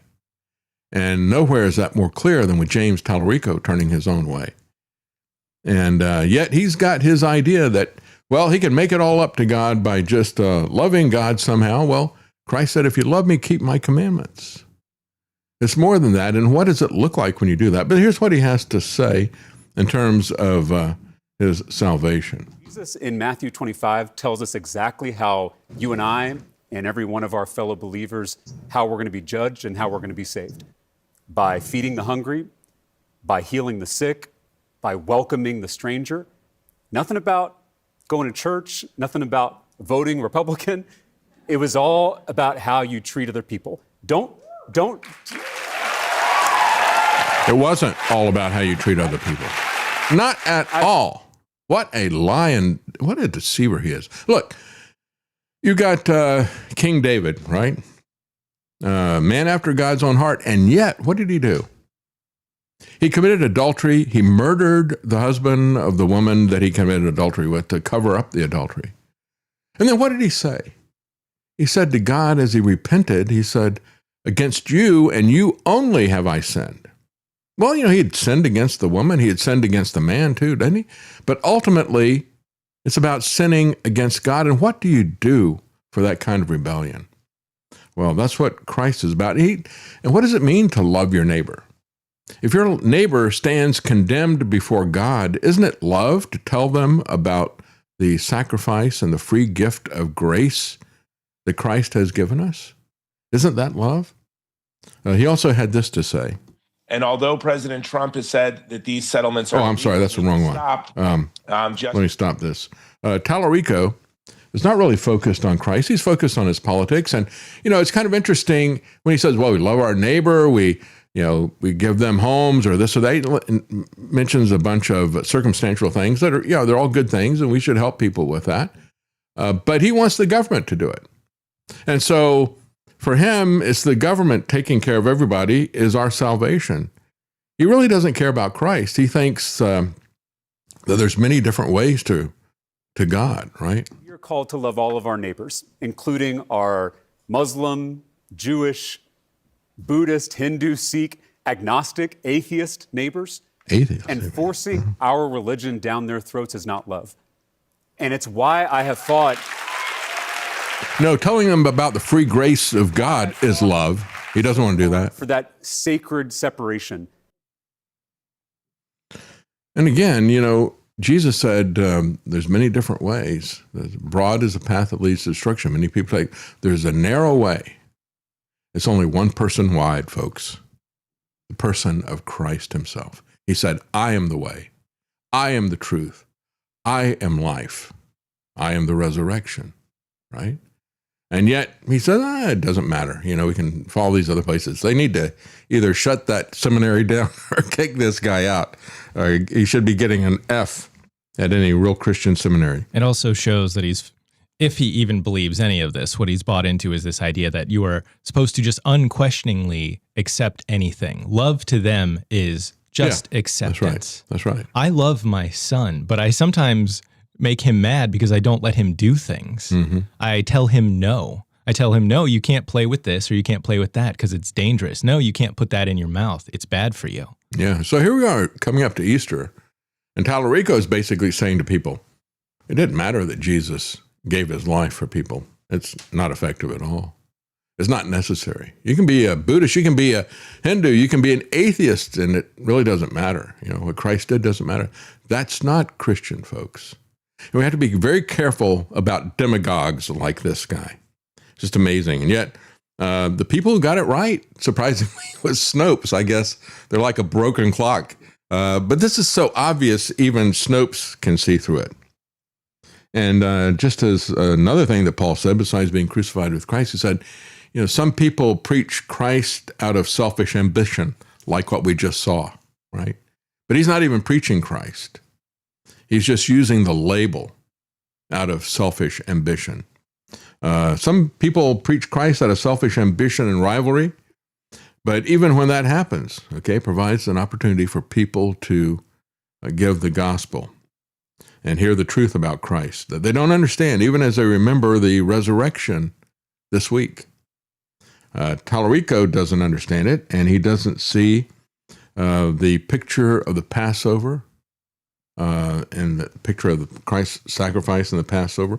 One of the things that these pastors referred to him, they jokingly referred to him as Tallarico of Tarsus, referring to Paul of Tarsus, right? Who wrote, I am crucified with Christ. Tallarico has described himself as a devout Christian and as a progressive, and has been the target of heavy criticism from conservatives for, quote, praising transgenderism, and he once said that God is non-binary. He did actually say that. So he pushes LGBT agenda. He pushes mutilation and sterilization of minors. He pushes same-sex marriage. He pushes abortion. This is why the pastors said he needs to be crucified. He needs to be converted. We talk about conversion. What does that mean? What is the etymology of that? Well, vert means to turn, right? You have an advertisement. That means to turn somebody to your product, right? Convert means that you're turning people with, right? That's the whole point. That's what he was talking about when he said crucified with Christ. You're turning people's lives, it's changed, and they turn with Christ to follow Christ. That's what conversion means. And yet, he doesn't embrace any of that. And so he gives you a version of salvation without Christ. Yeah, you just help poor people, and that's it. That's all you're supposed to do. And you love God. I don't know what that is. It's a warm feeling about God or something like that. No, we have to realize that our sin is rebellion to God. And he has said the wages of sin is death. And that's why he said there's no forgiveness of sin without the shedding of blood. That's what the sacrifices of bulls and goats were to point to. The fact that it was a serious violation, and to take it seriously. And it pointed to the sacrifice of Christ, that he would be the lamb, that he would be the Passover lamb. Well, J.D. Hall says that Tallarico speaks evangelical as a first language. He's been there long enough that he can speak the lingo, and he can fool people like Stephen Colbert. He said, most Democrats who try to court religious voters look like a man who's attempting to assemble Swedish furniture without instructions. There's pieces everywhere, nothing fits, and somebody's going to get hurt. They hold a Bible at an awkward angle. They cite the wrong verse. They say, as Jesus said, and then they paraphrase something that sounds suspiciously like a Hallmark card. They show up to black churches in election years and clap on the wrong beat. So he grew up in a pew. He knows the texts, and he knows the cadence, and he knows the vocabulary. That's why I said he's a demagogue, because he's lying about all of that stuff. Tallarico can drop evangelical vocabulary words into a conversation with the easy confidence of someone who actually sat in a Greek exegesis class. And we're talking about this, since there's a lot of people who don't know the phrase crucified with Christ, I guess we should mention what exegesis is. It comes from a Greek word, which means to exposit, to explain the text. And so you'll frequently hear people talking about exegesis. What is the text really saying? Let's draw out what it's really saying. Versus eisegesis, where you are reading into the text what you want it to say. So who is this guy, James Tallarico? Well, he is a former middle school teacher. He's an 8th-generation Texan, a Presbyterian seminarian who has not become a minister yet. He's a long ways away from this, I would say, hopefully. And so he likes to talk about the Bible and his polemics. And so, again, when we talk about Christian nationalism, you've got people like Pete Hegseth, who's also into Jewish nationalism, or you got people like Tallarico, who is into LGBT nationalism, and they want to use whatever power and persuasion they have to push those secular agendas. He frequently criticizes conservative Christians' opposition to LGBT rights as a form of Christian nationalism that distorts Jesus' teaching. But again, what he is selling is a religion that's got its own flag, its own politics as well. And so he generally supports LGBT so-called rights. And he says that, he's in favor of same-sex marriage and fully affirms gay marriage. He's one of the most vocal defenders of transgender rights in Texas politics, particularly that of trans youth. In other words, he's perverting God's design, not just for marriage, not just for relationships, but he wants to mutilate and murder children, from abortion to the trans mutilation that is there. Trans children, he said, are God's children, made in God's own image, and there's nothing wrong with them. They are sacred. He actually said that. That's a quote from him. Well, we are made in the image of God, but sin has marred that image. Christ died to restore that, to make things new. So we are disfigured figuratively, but he wants to disfigure these kids literally and surgically. And so what he's saying is you don't need Christ. You need sterilization and mutilation. He has opposed bans on gender-affirming care for minors, calling such debates painful and describing the care as life-saving for transgender youth. Well, you need to talk to some of these kids who've been gaslit about this and now have major regrets about this. As a matter of fact, he also said that there's not just male and female, but we got a whole spectrum there. of different things. Well, that's not what Christ said. As a matter of fact, what Christ said was in the context of divorce. He was asked about divorce, and Jesus said, well, haven't you read that in the beginning, the Creator made us male and female? That's the purpose of marriage. That's the core of it. And he is throwing all that out. He says, Hill's strong pro-choice position. Hold it, because I got one more thing to say about how deceiving this guy is. How does he argue for abortion? Well, he goes on with people like Joe Rogan and Stephen Colbert, and he says, well, when the angel came to Mary, God did that because he needed Mary's permission in order for her to have a baby. It's like, well, you missed the next part of the story where she goes to meet Elizabeth, who is pregnant with John the Baptist. And before he became John the Baptist, he was John the baby. And John the baby, when he heard Mary's voice, leaped inside the womb of Elizabeth. It's a person. It's referred to as a person, not a choice. He is a very dangerous demagogue. And it's not just politics that he's perverting. He's perverting the most important things that are out there. Again, he preaches, love yourself. That's what he's saying with his version of the nativity. You got to love yourself. There's nothing more important than your decisions. You are God. God has to bow to what you wish to have happen. That is not the reality, folks. You're not to think of yourself as God, and you're not to love yourself more than your neighbor, more than God. This is a true perversion of the Christian teachings and of following Christ. And this is one of the reasons why he is so dearly loved by the left.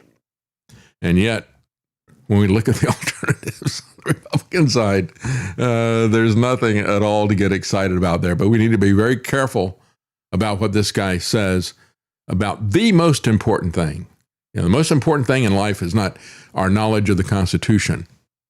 Our most important thing in life is our knowledge of Christ and our relationship with Christ.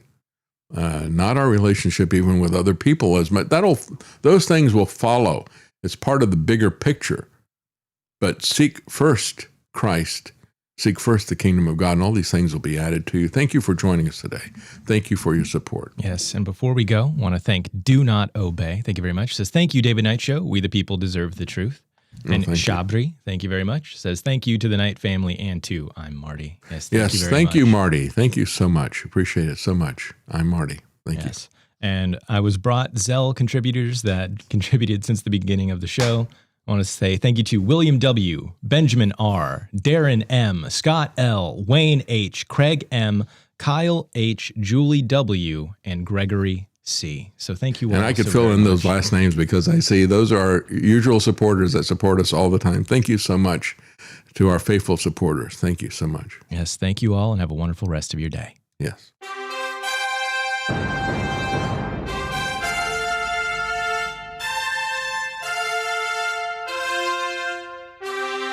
The common man.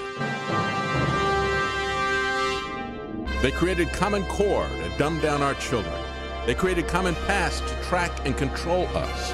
Their Commons Project to make sure the commoners own nothing. And the communist future. They see the common man as simple, unsophisticated, ordinary. But each of us has worth and dignity created in the image of God. That is what we have in common. That is what they want to take away. Their most powerful weapons are isolation, deception, intimidation. They desire to know everything about us while they hide everything from us. It's time to turn that around and expose what they want to hide. Please share the information and links you'll find at thedavidknightshow.com. Thank you for listening. Thank you for sharing.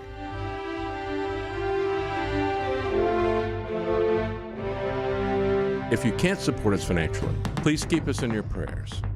thedavidknightshow.com.